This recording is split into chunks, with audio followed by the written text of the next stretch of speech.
What if the most devastating moment of this entire royal saga didn't happen in front of cameras, but behind a closed door, in a room where history hangs on the walls and silence carries more weight than truth?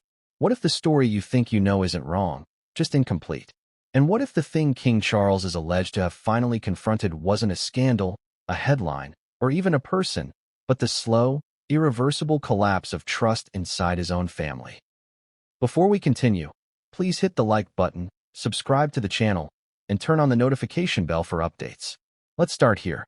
Not with a confirmation, not with a denial, but with a question the palace has never answered out loud. How much is silence worth?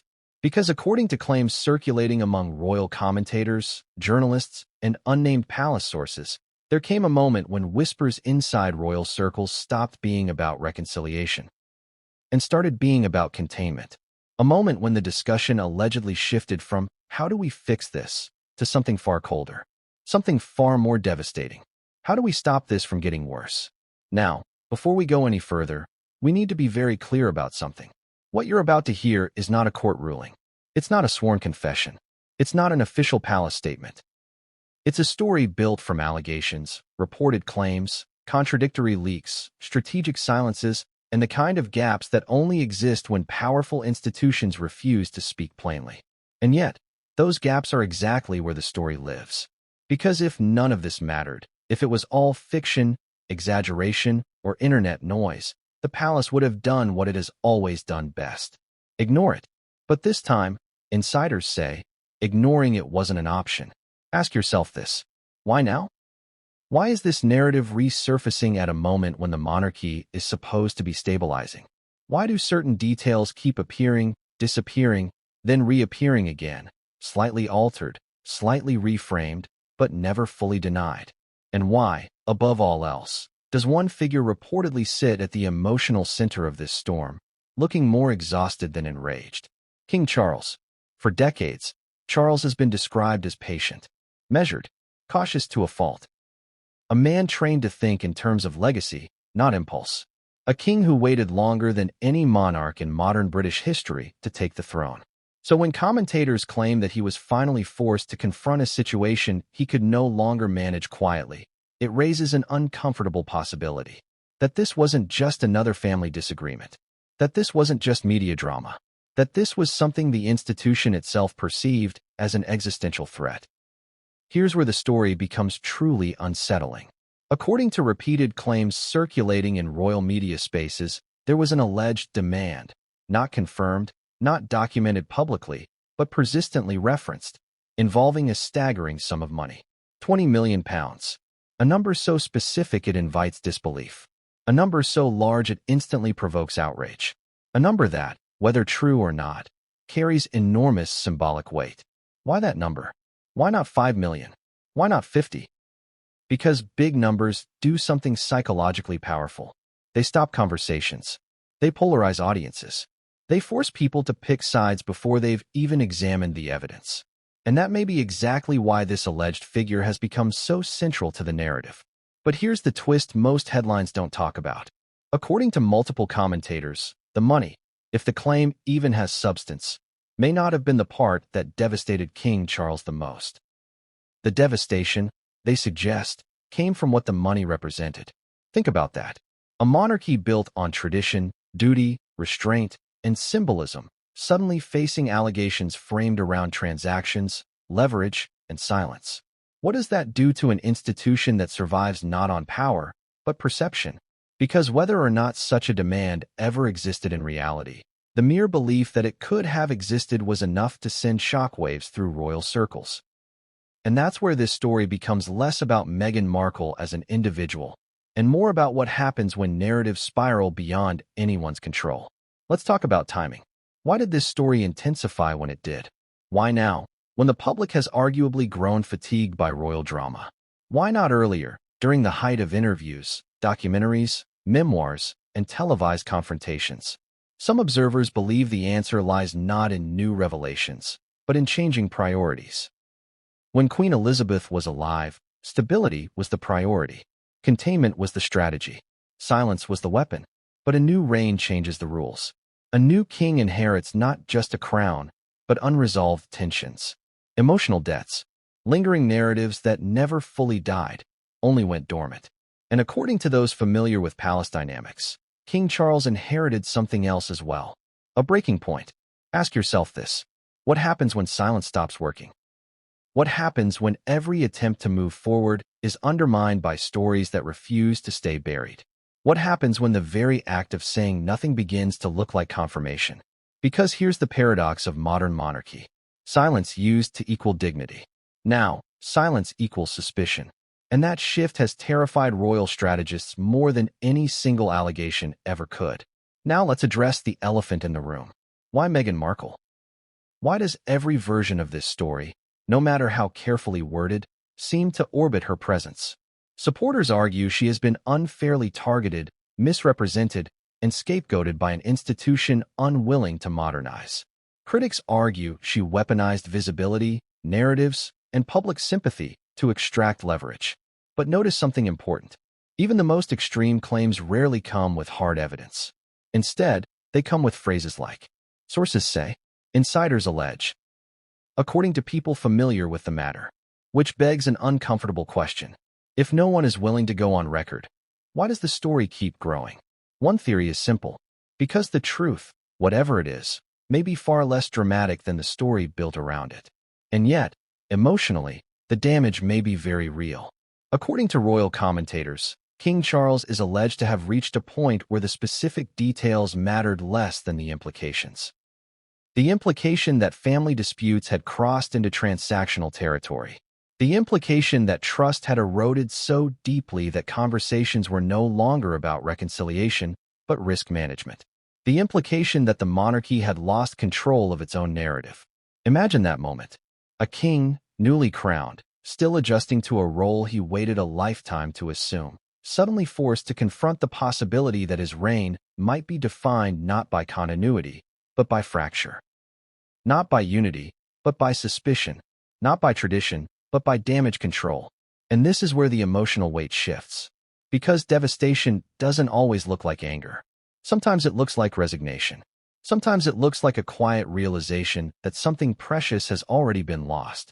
According to those who analyze royal behavior closely, this is the lens through which Charles's recent demeanor has been interpreted. Less reactive, more guarded, more solemn. Not because of what was proven, but because of what could no longer be ignored. Now here's where things get even more complicated. Public opinion didn't wait for facts. The moment the £20 million figure entered the conversation, sides were chosen instantly. For some, it confirmed long-held suspicions about manipulation and opportunism. For others, it reinforced the belief that Meghan was being vilified through rumor, exaggeration, and palace-friendly leaks. And once again, the monarchy found itself in an impossible position. Speak, and risk legitimizing the claim. Stay silent, and allow the story to metastasize. So what did King Charles allegedly do? According to speculation, he did what monarchs have done for centuries.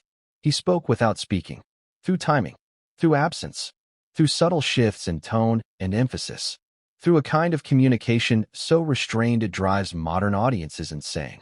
But make no mistake, restraint does not mean indifference, and devastation does not require a press conference. Which brings us to the final, unsettling question of this introduction. What if the most devastating truth King Charles allegedly confronted had nothing to do with money, secrets, or demands at all? What if it was the realization that no version of this story ends cleanly? That no denial will satisfy everyone? That no silence will restore what was broken? That no amount of control can fully contain a narrative once it escapes into the public imagination? And if that's true, then what comes next isn't just another chapter in royal drama. It's a turning point. Because according to those closest to the situation, what followed this realization wasn't immediate action, but a decision. A quiet one. A strategic one. A decision that would change how the monarchy handles this entire saga going forward. But what that decision was, and who it would affect most, is where the story truly begins. What if there really was a moment, not dramatic, not explosive, not leaked to the press, when everything quietly shifted? What if the turning point wasn't a headline, but a silence? Because according to people who claim familiarity with palace dynamics, the story didn't begin with an argument, a demand, or a confrontation. It began with a realization, a slow, creeping awareness that something had fundamentally changed. Not just in relationships, but in tone. And tone, inside the monarchy, matters more than words. Here's the question most people never ask. How do you know when a crisis has crossed the line from manageable to uncontrollable? Not when it's loud, not when it's public, but when the conversations behind closed doors stop being emotional and start being procedural. That's what insiders say happened. They describe a period, never publicly acknowledged, never officially dated, when palace aides allegedly stopped asking, "How do we fix this?" and started asking something colder. What happens if this gets worse? Think about that shift. Because that's not a family question. That's an institutional one. And once an institution starts thinking that way, the rules change. According to these accounts, the atmosphere inside royal circles became noticeably different. Meetings became shorter. Language became more careful. Words like reconciliation and healing quietly disappeared from internal discussions, replaced by phrases like exposure, precedent, and long-term impact. Not scandal, impact. And at the center of it all sat King Charles, newly crowned, deeply aware of history, and reportedly wrestling with a kind of pressure he had spent his entire life preparing for, but never fully imagined. Let's pause here, because this is where the story gets uncomfortable. Not because of what is alleged to have been said, but because of what is alleged to have been felt. Royal historians often talk about monarchs as symbols, as roles, as institutions in human form. But those who have observed Charles closely over the years describe him differently. They describe him as deeply sensitive to legacy, not image. Legacy. Image is about today. Legacy is about how history remembers you. And according to commentators, this moment, whatever exactly occurred, forced Charles to confront the possibility that his reign might inherit not just unresolved tension, but an unresolved narrative he could no longer control. Ask yourself something. What terrifies a monarchy more than scandal? Answer: unpredictability. Scandal can be managed. Stories can be delayed. Headlines fade. But a narrative that won't settle? That mutates? That keeps resurfacing with new angles, new numbers, new implications? That's a different beast entirely. According to multiple royal analysts, the alleged £20 million figure didn't initially land like an accusation. It landed like a warning sign. Because inside palace culture, specific numbers are rarely mentioned casually. When a number becomes part of the story, it signals something else entirely: leverage, boundaries, or perceived value. And whether that figure was accurate, exaggerated, or entirely fictional almost became irrelevant. Why? Because it changed how the conversation was framed. No longer about feelings. No longer about misunderstandings. Now about transactions. And that, sources say, was the moment everything shifted. Imagine being King Charles in that position. A man raised to believe that the monarchy operates above transactional thinking, above bargaining, above coercion, suddenly confronted, at least at the level of rumor, with a narrative that implied silence could be priced. Not sold, priced. What does that do to your faith in resolution? What does that do to your belief that this can still end quietly? According to palace observers, this is where Charles reportedly drew an internal line. Not publicly, not dramatically, but decisively. Not a confrontation, a recalibration. Because from that moment forward, the alleged strategy wasn't about appeasement. It was about boundaries. And that's where things get even more complicated. Boundaries are easy to set with enemies. They're devastating to set with family. Now let's address something crucial. There is no public confirmation that King Charles ever acknowledged such a demand. No recording, no transcript, no official denial. And yet, royal watchers insist that something happened, something visible, but only if you know what to look for. They point to subtle changes: a cooling of language, a narrowing of access, a shift in who speaks and who no longer does. Suddenly, stories stopped being answered indirectly. Suddenly, familiar leaks dried up. And when leaks stop, it usually means one of two things. Either the story is dead, or it's being contained. Which one do you think worries the palace more? According to those who have covered royal crises for decades, containment is always the more dangerous option, because containment assumes control, and control, once lost, is nearly impossible to reclaim. Now here's where the emotional beat deepens. This wasn't just about protecting the crown. It was about protecting something far more fragile. Trust. Not public trust, that's managed through messaging. Private trust, the kind that exists only inside families. Because according to insiders, the alleged realization wasn't "this could damage us." It was "this already has." And that realization is devastating in a way no headline can capture. Because damage implies repair. Loss implies finality. Now let's talk about the meeting. Or rather, the alleged meeting. Multiple commentators reference a private discussion, not necessarily a single event, but a series of conversations, where the tone hardened, where patience thinned, where the possibility of reconciliation quietly slipped off the table. No shouting, no ultimatums, just an understanding that some doors, once closed, do not reopen. And this is where Prince Harry inevitably enters the picture. Because no matter how this story is framed, no matter which version you believe, there is one undeniable truth. He was, and is, caught in the middle. And insiders say that realization weighed heavily on Charles. Imagine the conflict. A father who wants peace for his son. A king who must protect an institution that outlives him. Those two roles do not always coexist comfortably. And when forced to choose, history suggests the crown always wins. Not because it's cruel, but because it's relentless. Now ask yourself this. If you were King Charles, what would devastate you more? The idea that someone might demand money? Or the idea that your family relationships have deteriorated to the point where such a story sounds plausible to millions of people? Because plausibility is poison. It doesn't need proof. It feeds on doubt. And doubt is far more corrosive than scandal.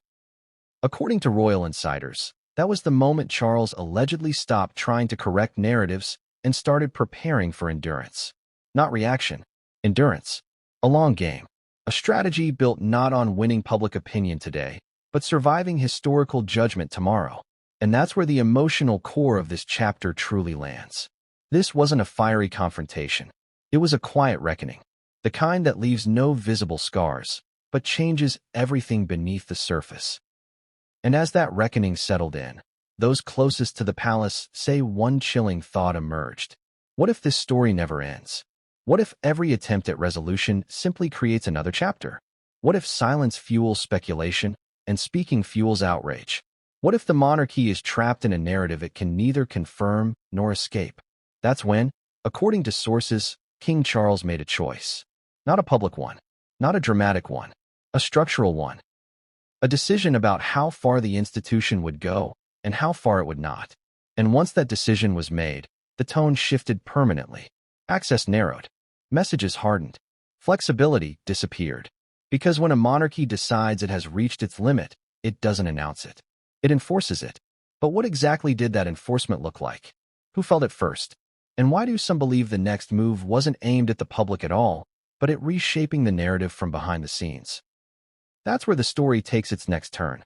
Because according to insiders, once that line was drawn, the rumors didn't fade. They multiplied. What happens when a rumor doesn't just survive, but evolves? Because that's what made this moment different from every other controversy the monarchy had faced before. Not the accusation itself, not even the number attached to it, but the fact that the story refused to settle into a single shape. It kept changing. And every time it changed, it came back stronger. Here's the uncomfortable question royal insiders say began to circulate quietly behind palace walls. Why won't this go away? Because normally, rumors follow a predictable life cycle. They explode. They dominate headlines. They provoke outrage. And then, slowly, they burn themselves out, replaced by the next scandal, the next distraction, the next shiny crisis. But this one didn't burn out. It resurfaced. Again, and again, and again. Sometimes whispered by commentators. Sometimes hinted at in columns. Sometimes framed as questions rather than claims. And every time it reappeared, it carried just enough familiarity to feel credible, and just enough variation to feel new. That combination is lethal. Let's break this down. According to people who track royal media patterns for a living, the persistence of this rumor wasn't accidental. It followed a recognizable rhythm. One that suggests the story was being fed, starved, and revived at strategic moments. Not by one source, not by one outlet, but by a narrative ecosystem. And ecosystems don't care about truth. They care about survival. Ask yourself this. Why do some rumors disappear within days, while others linger for years? The answer isn't always evidence.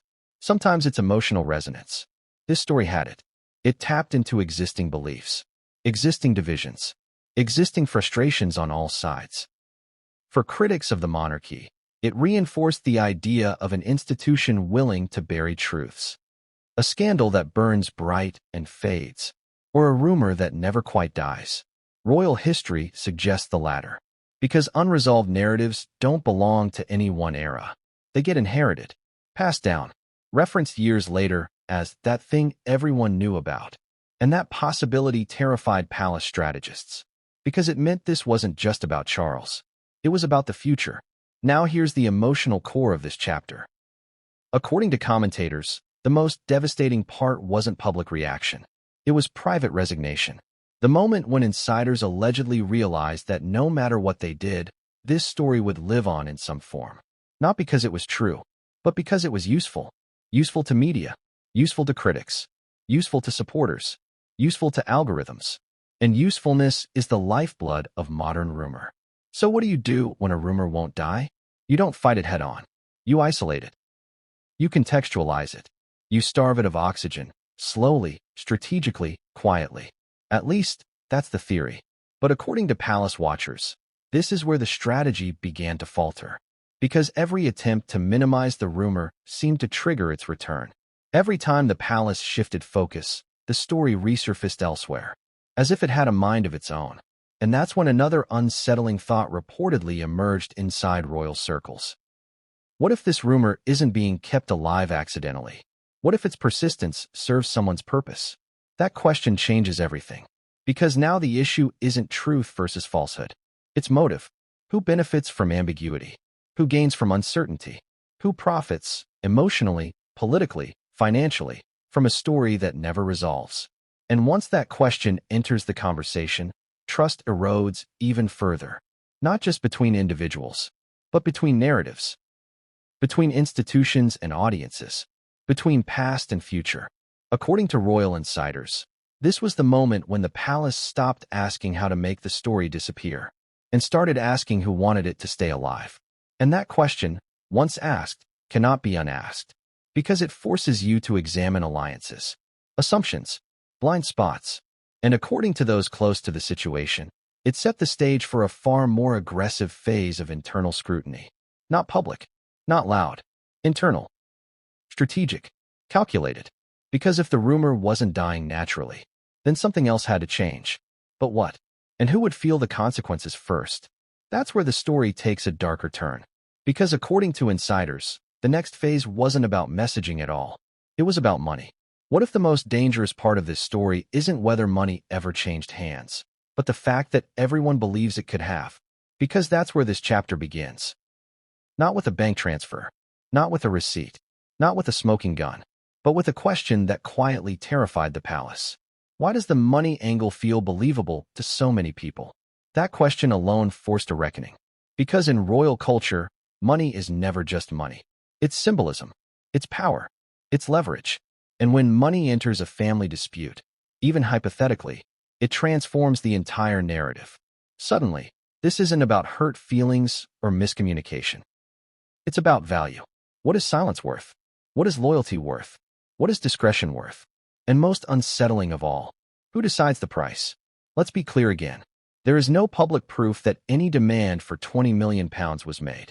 No document, no confirmation, no on-the-record source. That matters. But here's the problem. In the court of public opinion, plausibility often matters more than proof. And the idea of money, especially a large, specific amount, has a way of hijacking logic. Ask yourself this. If someone told you there was a family dispute involving millions, would your first reaction be disbelief or curiosity? Exactly. Because money feels concrete, tangible, real. And that's why this angle became radioactive. According to royal analysts, the moment the narrative shifted from emotional fallout to financial leverage, the palace stopped viewing this as a PR issue and started viewing it as a credibility crisis. Because once money is introduced, intentions are questioned. Always. Suddenly, every action gets reinterpreted. A statement becomes strategy. Silence becomes negotiation. Distance becomes calculation. And this is where the story took a sharp turn internally. According to those familiar with institutional risk management, the palace began asking questions it had never publicly entertained before. Not about whether the story was true, but about whether it could be used. Because even a false claim, if strategically deployed, can be devastating. Now let's talk about the number itself. 20 million pounds. It's large enough to shock, specific enough to feel deliberate, round enough to be memorable. And that combination makes it perfect for rumor. Because vague numbers don't spread, specific ones do. If the story had said a lot of money, it would have faded. If it had said tens of millions, it would have been dismissed. But 20 million pounds sits in a psychological sweet spot. Big, but not impossible. Shocking, but not absurd. And that's why it stuck. Now imagine the internal reaction. According to palace observers, the concern wasn't, did this happen? The concern was, why does this sound like something people would believe? Because belief reveals vulnerability. It reveals where trust has already eroded. And once you identify that weakness, you have to address it, or risk losing control entirely. Here's where the contradictions start piling up. On one hand, supporters of Meghan argue that the idea of demanding money to keep secrets hidden is absurd, a caricature built by hostile media and recycled endlessly. On the other hand, critics argue that the modern media economy rewards leverage, and that narrative power can be monetized indirectly through exposure, not just payments. Both arguments exist simultaneously, and that ambiguity fuels the fire. Because the story doesn't need to be true. It only needs to be arguable. Now consider King Charles again, a man raised in a system where money and silence are never publicly linked, where discretion is assumed, not purchased, where the idea of paying for quiet would be viewed not just as unethical, but destabilizing. So when that idea entered the narrative, even as rumor, it struck at the philosophical core of the monarchy. If silence can be bought, then what is loyalty? If discretion has a price, then what is duty? Those are existential questions for an institution built on tradition. And according to royal commentators, that's why this phase of the story was so emotionally devastating. Not because of fear, but because of disillusionment. Because even if the allegation was false, it revealed something true. That public trust had fractured to the point where transactional interpretations felt reasonable. That realization hurts more than any headline. Now here's the part most people miss. According to analysts, the palace didn't immediately respond by investigating the claim itself. Instead, it reportedly began stress-testing scenarios. What if this rumor escalates? What if other figures appear? What if different demands are floated? Because once one number enters the discourse, others follow. And when that happens, the narrative spirals. So the focus shifted from denial to containment of financial framing. And that's incredibly difficult, because money is sticky. Once people imagine it, they can't unimagine it. Every silence now looks like negotiation. Every absence looks like pressure. And this is where King Charles allegedly reached another internal realization. This story wasn't dangerous because of what it accused. It was dangerous because of what it normalized. The idea that family disputes could be framed as transactions. The idea that secrets could be priced. The idea that silence could be weaponized. Even if none of that was true, the damage came from the perception that it could be. Now let's talk about motive, because that's where suspicion deepened. If such a demand were real, what would the motive be? Money? Control? Security? Revenge? Leverage? Each interpretation says more about the interpreter than the story itself. And that's why the palace found itself trapped. Because every interpretation offended someone. Deny it, and you're accused of lying. Ignore it, and you're accused of hiding. Contextualize it, and you're accused of deflecting. There was no clean exit. According to palace insiders, this was the moment when discussions turned colder. Less emotional, more legal, more institutional. Not because action was imminent, but because preparation was. Because once money enters a rumor, lawyers start paying attention. Not to prosecute, but to protect. And protection, in this context, meant boundaries. Hard ones. Now ask yourself this. If you're King Charles, what do you fear more? A false allegation today, or a precedent tomorrow? Because if the monarchy ever appears to negotiate silence, even indirectly, it sets a precedent that cannot be undone. Every future disagreement becomes transactional. Every future conflict becomes a negotiation. And that is the end of moral authority. According to those close to royal thinking, this was the line Charles would not cross. Not publicly, not privately. And that conviction, whether justified or not, shaped everything that followed. But here's the cruel irony. By refusing to engage with the money narrative, the palace may have unintentionally strengthened it. Because absence breeds imagination, and imagination is far louder than facts. Now let's confront the emotional truth at the heart of this chapter. Money didn't devastate King Charles because of greed. It devastated him because it symbolized distance. The distance between how the monarchy sees itself and how the world increasingly sees it. That gap is terrifying because it can't be closed with statements or ceremonies. It can only be closed with trust. And trust, once broken, takes generations to rebuild. According to royal insiders, this was the moment Charles stopped hoping for resolution and started planning for endurance. A long, quiet endurance, not to win the narrative, but to survive it. And that brings us to the next turning point. Because once money entered the story, the response could no longer be emotional. It had to be strategic, calculated, and deeply controlled, which raises the next question. If the palace wasn't going to fight the rumor publicly, what was it doing privately? And who was being prepared for the consequences? Because according to insiders, the next move didn't involve press statements at all. It involved King Charles himself, behind closed doors, asking questions no one expected. What happens when a king stops asking for reassurance and starts asking for proof? Because according to those who claim insight into palace dynamics, this was the moment the emotional temperature dropped, sharply. Not publicly, not theatrically, but decisively. Here's the provocative question that framed everything that followed. What if King Charles didn't react with anger at all? What if he reacted with something far more unsettling? Precision. According to commentators, once the money narrative had embedded itself into the public imagination, Charles allegedly reached a conclusion that many didn't expect. Not that the rumor was true, not that it was false, but that guessing no longer mattered. Because guessing is how narratives win. And this was the moment he stopped guessing.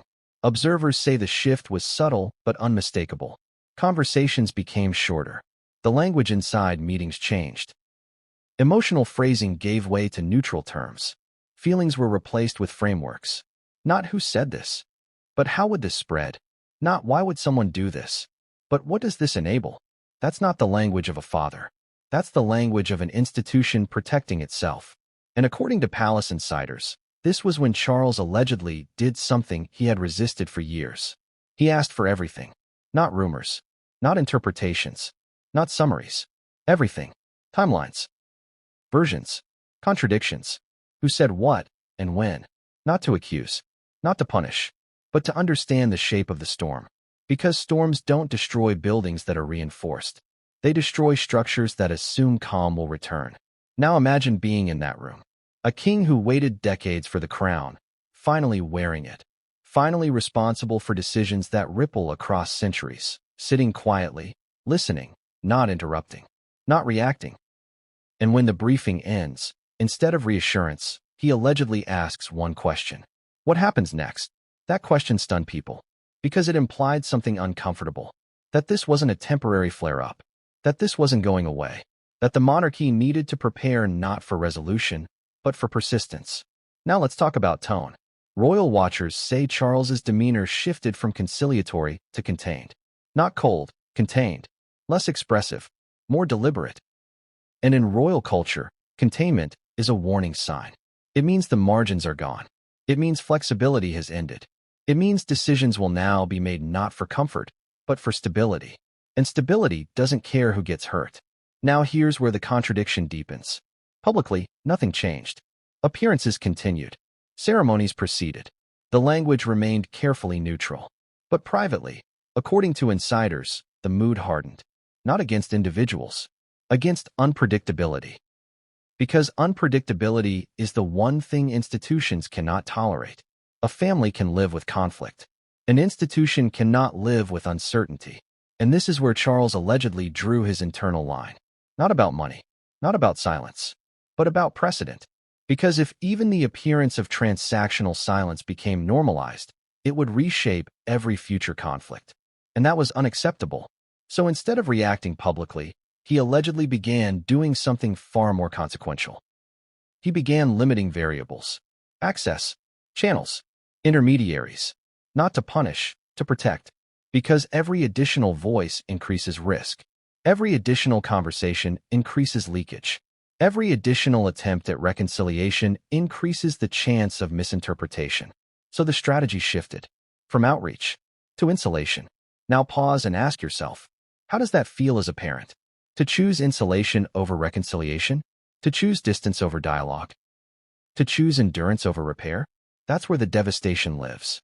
Not in money, not in rumors, in the quiet acknowledgement that some rifts may not be healable on your timeline.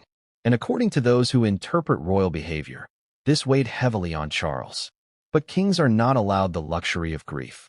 They are allowed duty. And duty demands action. Now here's the part that surprised even seasoned royal observers. According to reports, Charles did not demand public statements. He did not push for aggressive rebuttals. He did not authorize counterleaks. Instead, he allegedly insisted on one principle: no transactional silence. Ever. Even if it costs us. Because the moment an institution pays for quiet, in any form, it admits vulnerability. And vulnerability, once exposed, becomes permanent. So rather than attempting to silence the story, the palace allegedly focused on something else entirely. Longevity. How does this story look in 5 years? In 10? In 20? Because monarchy isn't measured in news cycles. It's measured in generations. And according to palace insiders, this long view fundamentally changed how the situation was handled. Not more warmth, more structure, not emotional engagement, institutional discipline, which leads to a difficult truth. From that moment on, the possibility of informal reconciliation reportedly narrowed. Not because Charles didn't care, but because caring emotionally was no longer the priority. Survival was. And survival, in royal terms, means minimizing exposure, even when it hurts. Now let's talk about what didn't happen. There was no dramatic ultimatum, no public confrontation, no televised address, which frustrated audiences, because people expect explosions. But power rarely explodes. It calcifies. It hardens quietly. And that hardening was interpreted by many as indifference, when in reality, it may have been the opposite. A kind of grief expressed through restraint. Now ask yourself this. If you were King Charles, would you rather be seen as distant or desperate? Because desperation invites leverage.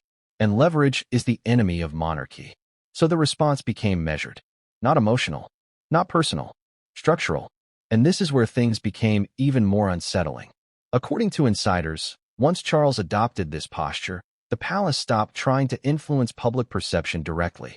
Instead, it focused on internal coherence. Who speaks? When they speak. What they never say. This wasn't about winning the argument. It was about surviving it. And that survival strategy had consequences. Because distance creates misunderstanding. And misunderstanding creates resentment. Which brings us to the most painful contradiction of all. The more the palace withdrew to protect itself, the more critics claimed it was hiding something. And the more supporters claimed it was abandoning someone. There was no path that didn't inflame someone. And Charles reportedly understood that. Which is why his alleged response wasn't to try to please everyone. It was to choose the least damaging path over time, even if it looked heartless in the moment. Now here's where the story turns again. Because while the palace was recalibrating internally, something else was happening externally. The narrative was shifting, quietly, subtly, away from money, towards something far more dangerous. Intent. Because once people stop asking, did this happen? And start asking, why would this happen? The stakes change. And according to royal watchers, that shift caught the palace off guard. Because motive is harder to manage than facts. You can deny facts. You cannot deny interpretations. And that's when King Charles allegedly realized something deeply unsettling. That even perfect silence could no longer contain the story. Because the story wasn't being driven by evidence. It was being driven by belief. And belief doesn't respond to denial. It responds to narrative. Which raises the next question. If the palace refused to negotiate silence, and refused to publicly rebut every claim, what narrative would it allow to stand? And more importantly, who would shape it? Because according to insiders, The next phase wasn't about money at all. It was about meaning, about what counts as a secret, about what the monarchy believes must never be said, not because it's explosive, but because it's sacred. And when that line came into focus, everything changed. Because once you define what truly cannot be spoken, you also define what you're willing to lose to protect it. And that realization leads directly into the most dangerous question of all. What actually counts as a royal secret? And why did that definition suddenly matter more than money ever could? That's where the next chapter begins. What if the most explosive part of this entire saga isn't what people think is being hidden? These are protected not because they're explosive, but because they're human. And the monarchy cannot afford to appear too human without losing mystique. The second category is more complex. Institutional process. How decisions are actually made. Who influences whom? What compromises are quietly reached to maintain stability? These aren't secrets because they're immoral. They're secrets because they reveal fragility. And fragility undermines authority. The third category, and this is the one that reportedly caused the most concern, is perception management. Not what happened, but why certain narratives are allowed to exist while others are smothered. This is where people get uncomfortable. Because this category isn't about hiding truth. It's about shaping reality. Now pause for a moment. If you're King Charles, which of these categories would you protect at all costs? Scandal fades. Money can be replaced. Public outrage cools. But once the public understands how perception itself is managed, the spell breaks. According to royal commentators, this is why the idea of secrets being traded or leveraged struck such a nerve. Not because of what those secrets might be, but because of what acknowledging their existence would imply. That there are things the public is not meant to know. And that's not a comfortable admission in a modern democracy. Now here's where the contradiction sharpens. Supporters of transparency argue that sunlight is the best disinfectant. That institutions should not rely on mystique or silence to maintain legitimacy. But the monarchy was never designed to operate on transparency. It was designed to operate on symbolism, ceremony, distance, continuity. And once you start exposing the mechanics behind the curtain, you risk turning symbols into systems. And systems can be criticized, dismantled, and replaced. That's the fear. So when rumors began circulating that royal secrets were at the center of alleged negotiations, palace insiders reportedly became less concerned about the rumor's accuracy and more concerned about its framing. Because framing determines interpretation, and interpretation determines damage. Now let's confront another uncomfortable truth. Not all secrets are equal. Some are dangerous to reveal. Others are dangerous to even acknowledge. Because acknowledgement creates expectation. If you admit secrets exist, people will demand to know them. And once that demand becomes normalized, silence looks like guilt. According to royal analysts, this is where the palace felt cornered. Deny the existence of secrets entirely, and you look dishonest. Acknowledge them, and you invite endless speculation. Either way, you lose control. So the strategy became one of deflection, not denial. Redirection. Focus on tone. Focus on emotion. Focus on reconciliation narratives. Anything but definitions. Because once you start defining what a royal secret is, you also define what you're protecting. And protection implies vulnerability. Now imagine King Charles grappling with this. A man who grew up inside this system. Who understands its fragility better than anyone. Who knows that the monarchy survives not because it is perfect, but because it is consistent. And consistency requires limits. There are things you talk about, and things you don't. So when the narrative began implying that silence itself could be transactional, it crossed into forbidden territory. Not because it accused wrongdoing, but because it reframed discretion as a commodity. And that is a line the monarchy cannot allow to be drawn. Because if discretion has a price, then loyalty becomes negotiable. And if loyalty is negotiable, then nothing is sacred. According to insiders, this realization hardened positions inside the palace. Not outwardly, inwardly. Suddenly, discussions weren't about soothing tensions. They were about guarding principles.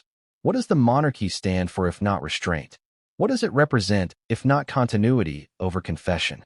And what does it become if its silence is interpreted as guilt rather than dignity? These questions aren't theoretical.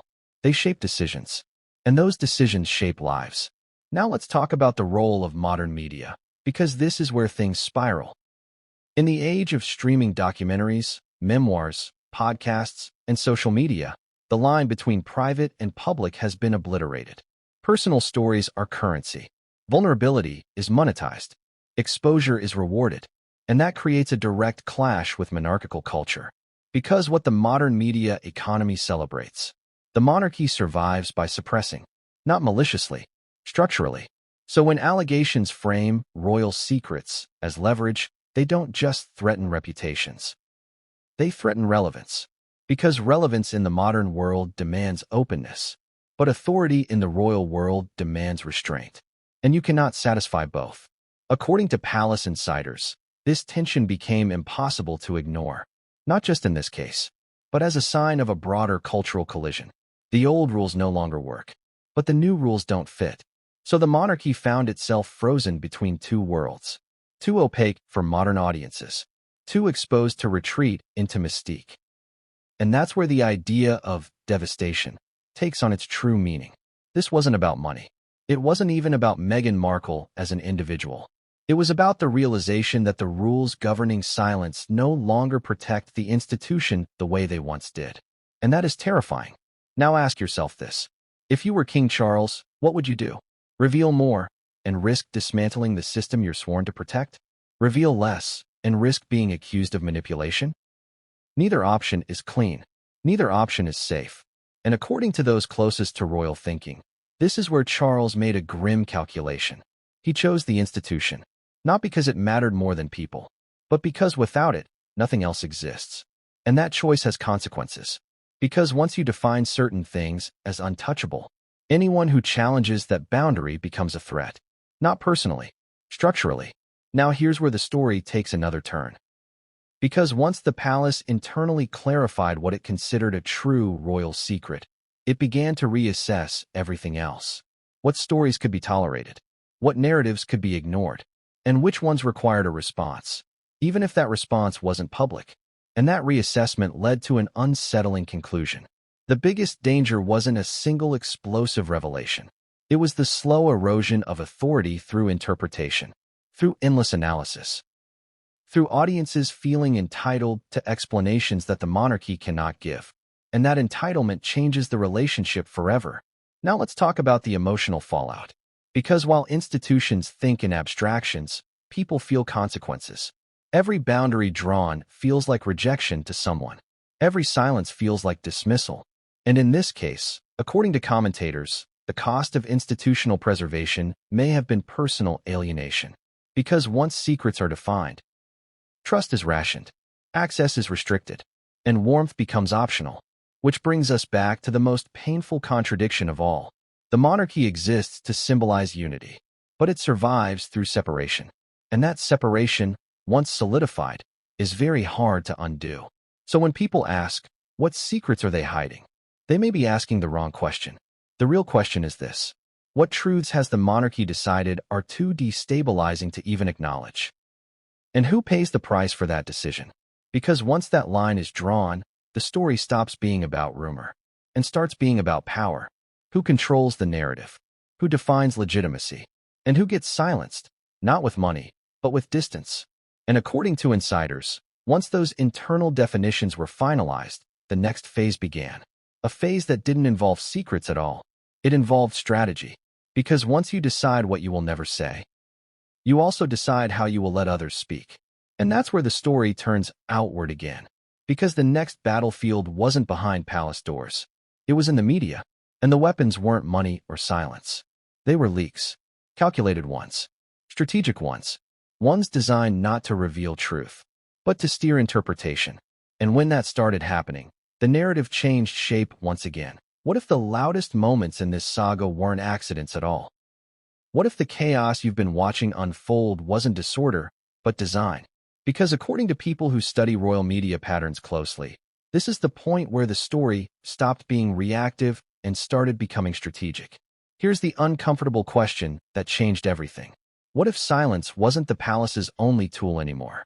What if the battle over narrative control quietly moved into a different arena? One where nothing is said officially, but almost everything is communicated indirectly? Welcome to the phase insiders describe as media warfare. Not in the cinematic sense. Not with press conferences and explosive statements. But with something far subtler. Selective visibility. Because in the modern information economy, the most powerful messages are often the ones that appear accidental. A source close to the situation. An off-the-record briefing. A line slipped into an otherwise unrelated article. None of it confirmed. None of it denied. Just enough to steer interpretation. And once you recognize that pattern, you start seeing it everywhere. Let's rewind slightly.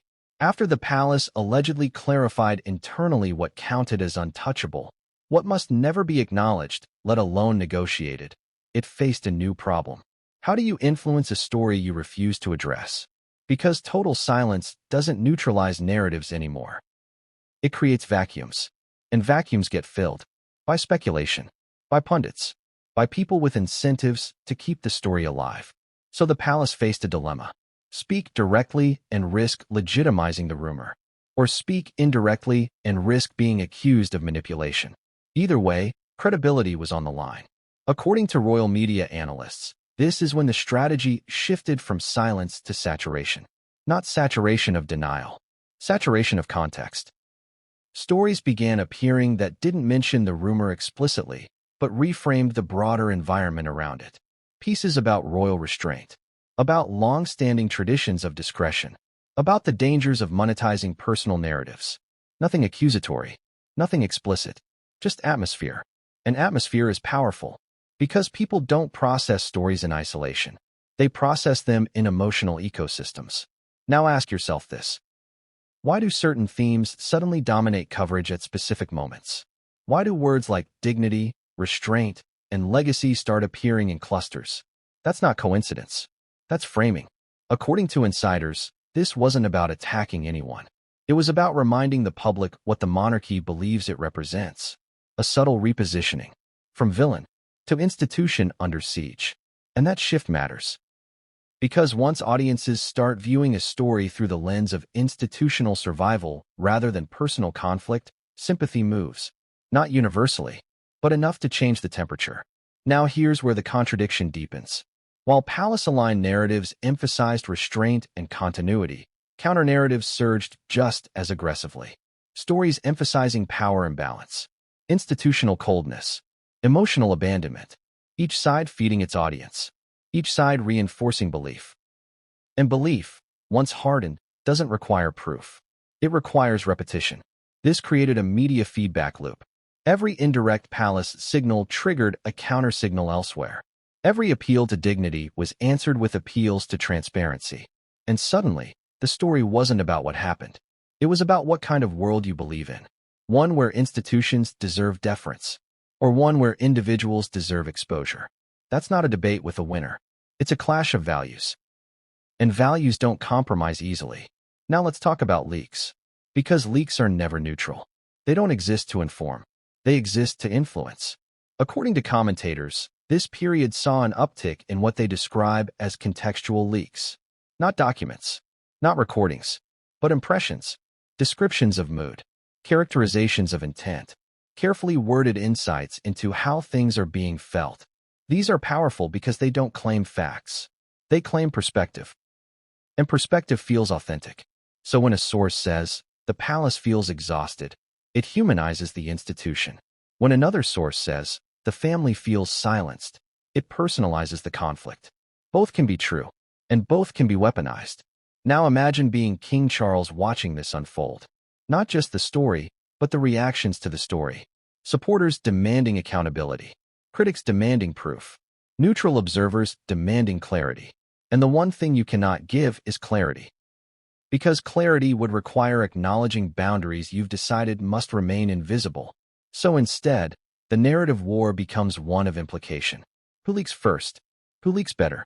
Who frames more convincingly? And that's a dangerous game. Because once you enter the leak economy, you lose control over outcomes. Leaks don't stop when they've done their job. They take on lives of their own. And that's when things escalate.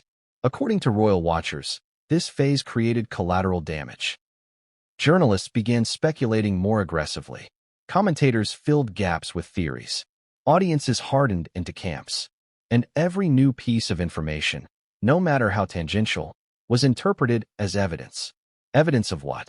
Whatever you already believed. Now here's the emotional beat that makes this chapter sting.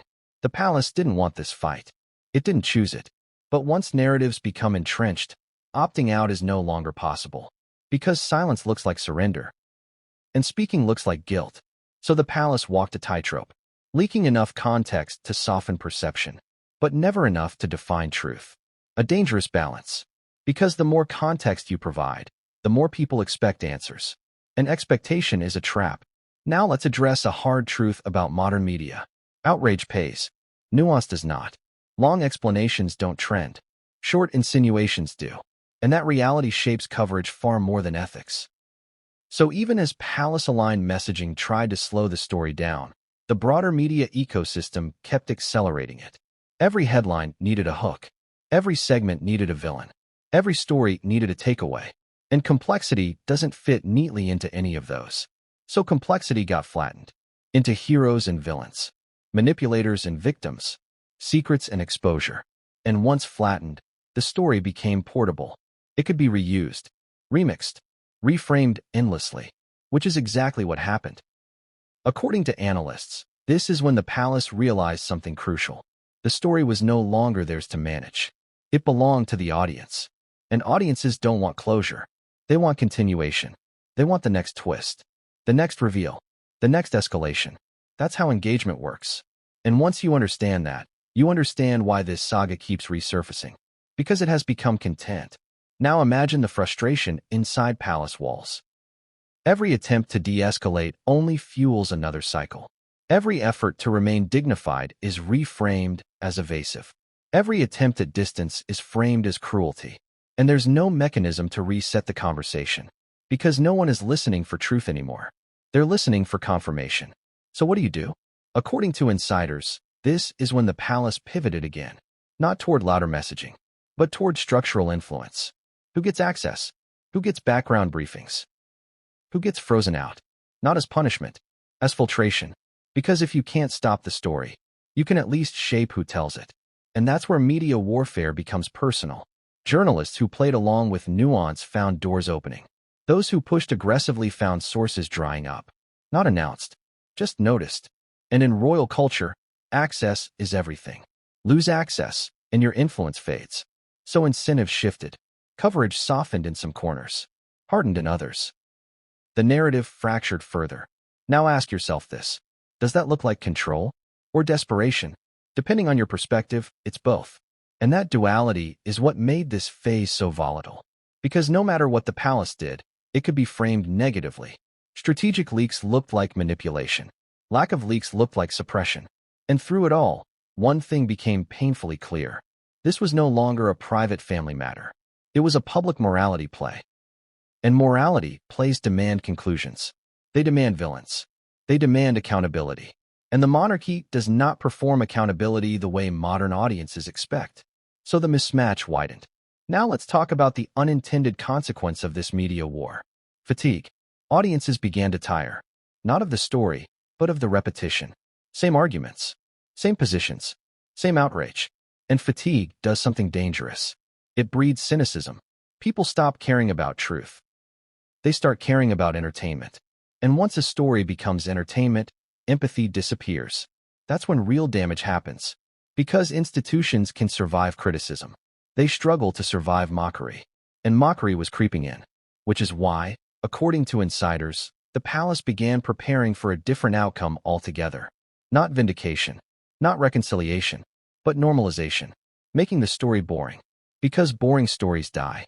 That became the goal. Reduce novelty. Reduce escalation. Reduce oxygen. But here's the catch. You can't make a story boring if someone keeps adding new elements. And according to royal watchers, new elements were coming. Not from the palace. From the outside. Elements that reframe the entire debate once again. Away from secrecy. Away from money. Toward credibility. Toward character. Toward trust. Because the next phase wasn't about what was said or unsaid. It was about who people believed. And once belief becomes the battlefield, facts are almost irrelevant. Which raises the next, chilling question. When a story stops being about evidence and starts being about credibility, who wins? And who loses everything? Because according to insiders, the next chapter didn't erupt with headlines. It crept in quietly, through tone shifts, through body language, through subtle cues the public didn't consciously notice, but deeply felt. And when that happened, the narrative pivoted once again, toward psychology, toward intention, toward trust. And that's where things truly began to unravel. Because once the public starts judging intent instead of facts, there is no defense. Why did that number stick? That's the question palace insiders say no one could stop asking once the figure entered the conversation. Not because it was confirmed, not because it was proven, but because it felt deliberate. 20 million pounds. Not vague, not abstract, specific. And specificity is powerful. Here's the provocative question that reframed everything. What if the number itself was the message?